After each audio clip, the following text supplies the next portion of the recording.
আমাদের দল বাংলাদেশের মানুষের সমর্থন নিয়ে রাষ্ট্র গঠনে, সরকার গঠনে সক্ষম হলে পরে আমরা এই শহীদ পরিবারদের নামে রাষ্ট্রের, দেশের গুরুত্বপূর্ণ সড়ক কিংবা রাষ্ট্রের বিভিন্ন গুরুত্বপূর্ণ সরকারি বেসরকারি স্থাপনার নামকরণ করব, যাতে প্রজন্মের পর প্রজন্ম এই শহীদদেরকে গৌরবের সাথে স্মরণ রাখতে পারে।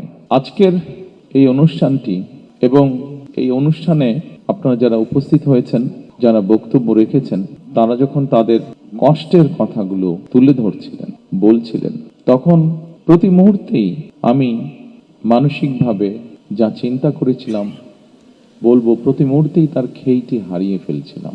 বহু বছর দেশ, স্বজন, মানুষ থেকে দূরে থাকতে হয়েছে আমাকে বাধ্য হয়ে। দূর থেকে যতটুকু সম্ভব হয়েছে আমার নেতাকর্মী যারা আছেন, নেতাকর্মীর বাইরেও এই স্বজনরা মানুষ সারা দেশে যারা ছড়িয়ে ছিটিয়ে আছেন, দলীয় অবস্থান থেকে আমরা চেষ্টা করেছি স্বৈরাচারের বিরুদ্ধে রাজপথে সরব উপস্থিতি রাখতে, প্রতিবাদ আন্দোলন গড়ে তুলতে। ঠিক একইভাবে আমরা সেই সময় যতটুকু আমাদের সাধ্য সামর্থ্য ছিল তা দিয়ে আমরা চেষ্টা করেছি আমাদের এই স্বজনহারা মানুষগুলোর পাশে গিয়ে দাঁড়াতে। আমরা কতটুকু পেরেছি, কতটুকু পারিনি, সেটির জবাব ভিন্ন। তবে এতটুকু আপনাদের সামনে বলতে পারি, আমাদের আন্তরিকতার কোনো ঘাটতি ছিল না। হয়তো সীমাবদ্ধতা ছিল, সীমাবদ্ধতা আছে এখনো প্রতিটি মানুষের কাছে পাশে গিয়ে দাঁড়ানোর, কিন্তু তারপরে আমরা আমাদের চেষ্টা অব্যাহত রেখেছি এবং ইনশাল্লাহ এই চেষ্টা আমাদের অব্যাহত থাকবেও ভবিষ্যতে। প্রিয় স্বজন হারা পরিবারের সদস্যবৃন্দ, ফ্যাসিবাদী শাসন আমলে আমাদের হাজার হাজার নেতাকর্মীকে অত্যাচার, নির্যাতন, হত্যা করা হয়েছে। হাজারেরও মতন নেতাকর্মীকে হতে হয়েছে গুমের শিকার, যার কিছু অংশের পরিবার আজকে এখানে হাজির আছেন। সারা দেশে ফ্যাসিবাদ বিরোধী আন্দোলনের সময় শুধুমাত্র বিএনপির নেতাকর্মীদের বিরুদ্ধে 1.5 লক্ষেরও বেশি মিথ্যে মামলা দায়ের করা হয়েছিল, যার বোঝা প্রায় 60 লক্ষের মতন নেতাকর্মীকে বয়ে বেড়াতে হয়েছে।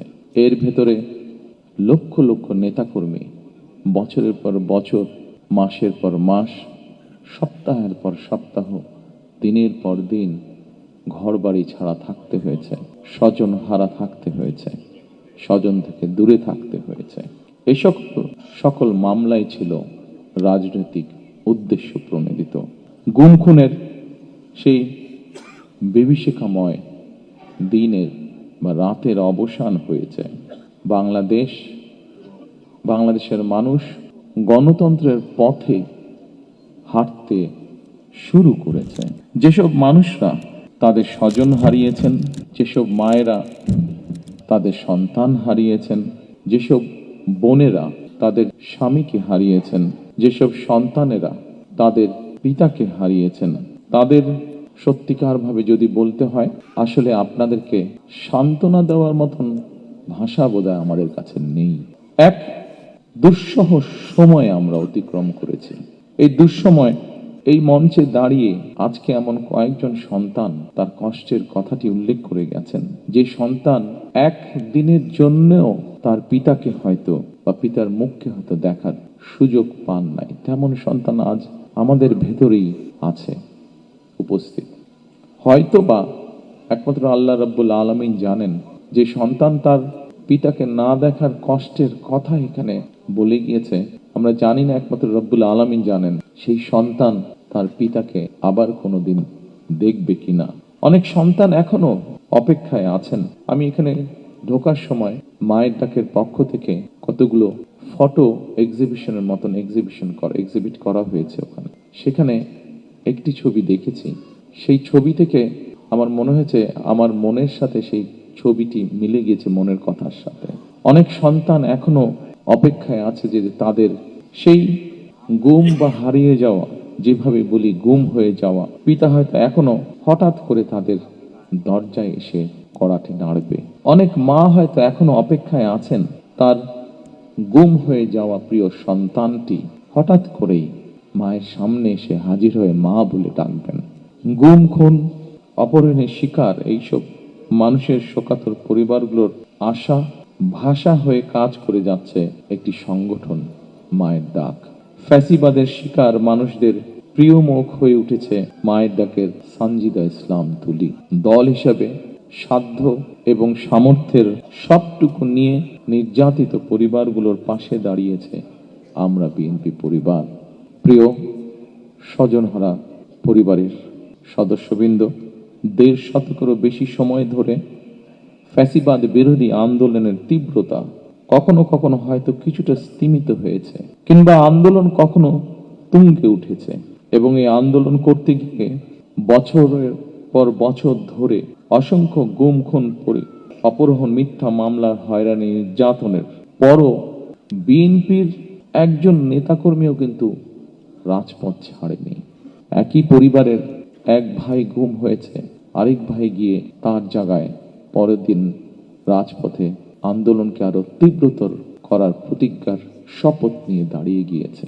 কৌশলের নামে গুপ্ত কিংবা সুপ্ত বেশ ধারণ করেনি বিএনপির কর্মীরা। আমি বিশ্বাস করি, দৃঢ়ভাবে বিশ্বাস করি, যে দলের নেতাকর্মীরা অন্যায়ের বিরুদ্ধে এ ধরনের আপোষহীন ভূমিকা রাখতে পারে, সেই দলের বিরুদ্ধে ষড়যন্ত্র কিংবা অপপ্রচার চালিয়ে কেউ এই দলকে দমন করে রাখতে পারবে না ইনশাআল্লাহ। ফ্যাসিবাদী আমলের নির্যাতনের শিকার আমার সামনে বসা হাজারো প্রিয় মুখ, আপনাদেরকে আত্মত্যাগ, আপনাদের বুক ভরা কষ্ট আমরা যারা আজ পেছনে রয়ে গিয়েছি, আমরা আমাদের সর্বশক্তি দিয়ে চেষ্টা করব যাতে এটি বৃথা না যায় ইনশাআল্লাহ। ফ্যাসিবাদ বিরোধী আন্দোলনে যারা গুম হয়েছেন, যারা শহীদ হয়েছেন, তাদের প্রতি আগামী দিনের গণতান্ত্রিক যে রাষ্ট্রের আকাঙ্ক্ষা আমরা দেখছি, সেই গণতান্ত্রিক রাষ্ট্র এবং সরকারের অবশ্যই অনেক অনেক দায় এবং দায়িত্ব রয়েছে। রাষ্ট্র কখনোই আপনাদেরকে ভুলে যেতে পারে না। সকল শহীদদের আত্মত্যাগকে জনমনে স্মরণীয় করে রাখতে আগামী দিনে বিএনপি কিছু পরিকল্পনা গ্রহণ করেছে। যদিও নির্বাচন কমিশনের বাধ্যবাধকতার কারণে এই মুহূর্তে আমি হয়তো বিস্তারিতভাবে সেই পরিকল্পনা আজকের এই অনুষ্ঠানে তুলে ধরতে পারছি না, কিন্তু তারপরেও বলতে যদিও কষ্ট হচ্ছে যে আমরা দেখেছি নির্বাচনের কমিশনের রিসেন্টলি কিছু বিতর্কিত ভূমিকা বা বিতর্কিত অবস্থান। তারপরেও রাজনৈতিক একটি দায়িত্বশীল রাজনৈতিক দল হিসাবে আমরা ধৈর্যের পরিচয় দিতে চাই। তবে প্রজন্ম থেকে প্রজন্ম ধরে গণতান্ত্রিকামী মানুষ যেন এই শহীদদের বা এই গুম হয়ে যাওয়া সদস্য, এখনো যাদের অপেক্ষায় আমরা আছি, এখনো যাদের অপেক্ষায় পরিবাররা রয়েছে, সেই শহীদদের আত্মত্যাগ থেকে প্রেরণা লাভ করতে পারে প্রজন্মের পর প্রজন্ম। এই কারণে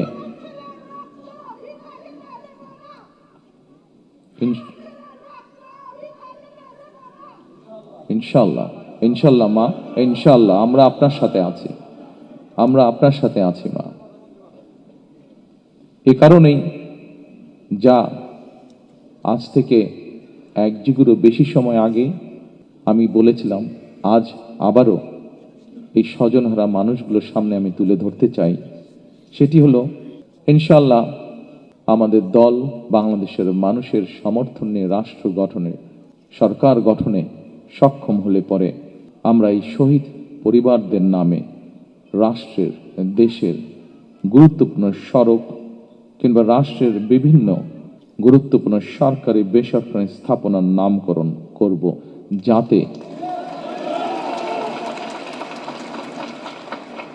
যাতে প্রজন্মের পর প্রজন্ম এই শহীদদেরকে গৌরবের সাথে স্মরণ রাখতে পারে। এখানেই শেষ নয়, রাষ্ট্রীয় সহিংসতার শিকার পরিবারগুলোর প্রতি সাধ্য মতন রাষ্ট্রীয় সহায়তা হাত বাড়ানোর প্রয়োজন রয়েছে বলেও আমি ব্যক্তিগতভাবে বিশ্বাস করি। সুতরাং স্বাধীনতা প্রিয়, গণতন্ত্র প্রিয় প্রতিটি মানুষের সামনে জনগণের প্রতি দায়িত্বশীল একটি মানবিক রাষ্ট্র গঠনের সুযোগ আমাদের সামনে এসেছে। কেউ কেউ বিভিন্ন রকম কথা বলে একটি অবস্থা তৈরি করার চেষ্টা করছে, যেখানে এই গণতন্ত্রের পথ তৈরির পথ যে তৈরি হয়েছে সেটি যাতে বাধাগ্রস্ত হয়। আমি অনুরোধ করব আপনারা, এবং আমি অনুরোধ করব বাংলাদেশের দলমত নির্বিশেষে প্রতিটি মানুষ যারা গণতন্ত্রে বিশ্বাস করেন, সেই প্রতিটি মানুষকে আজ সজাগ থাকার জন্য, যারা বিভিন্ন উসিলা দিয়ে বিতর্ক তৈরি করে গণতন্ত্রের পথকে আবার নষ্ট করার বা ব্যাহত করার চেষ্টা করছেন, তারা যাতে সফল না হয়। প্রিয় স্বজনেরা, উপস্থিতিবৃন্দ, এবার যদি আমরা একটি দায়িত্বশীল গণতান্ত্রিক রাষ্ট্র এবং সরকার গঠনের সুযোগ হাতছাড়া করি, তাহলে গণতান্ত্রিক আন্দোলনের আমাদের যে শহীদ, সেই শহীদদের প্রতি জুলুম করা হবে, তাদের আত্মত্যাগের প্রতি অমর্যাদা করা হবে। ৭১ সালের যারা শহীদ হয়েছেন এই দেশকে স্বাধীন করার জন্য, ৯০-এর স্বৈরাচার বিরোধীতে আন্দোলনে যারা শহীদ হয়েছেন, বিগত ১৬ বছরে যারা গুম শহীদ হয়েছেন, বিভিন্নভাবে নির্যাতিত পঙ্গুত্ব বরণ করেছেন, ২৪-এর আন্দোলনে, ৫ই আগস্টের আন্দোলনে যারা শহীদ হয়েছেন, যে হাজারো মানুষ যারা বিভিন্নভাবে পঙ্গুত্ব বরণ করেছেন, প্রত্যেকটি অন্যায়ের বিচারকে যদি প্রতিষ্ঠিত করতে হয়, তাহলে আগামী দিনে অবশ্যই বাংলাদেশে একটি গণতান্ত্রিক সরকার দরকার।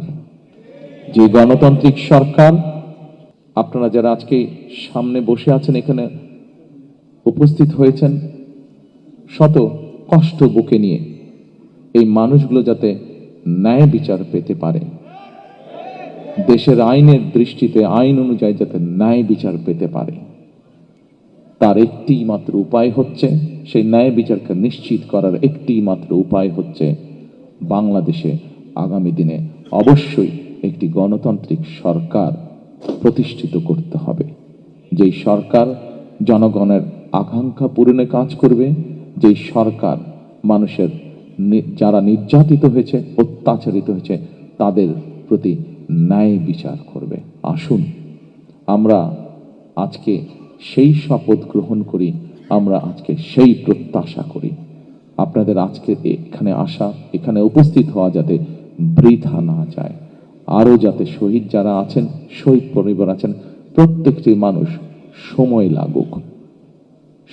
লাগুক, কিন্তু ধৈর্যের সাথে আমরা যাতে আপনাদের প্রতি যে অন্যায় হয়েছে সেই অন্যায়ের বিচার যাতে হতে পারে, আপনারা যাতে ন্যায্যতা পেতে পারেন, সেই লক্ষ্যে আমরা কাজ করি, আমরা ধৈর্য ধারণ করি, আমরা আমাদের সজাগ থাকি, যাতে আমাদের গণতান্ত্রিক যাত্রা যা শুরু হয়েছে তাতে যাতে কেউ ব্যাঘাত করতে না পারে।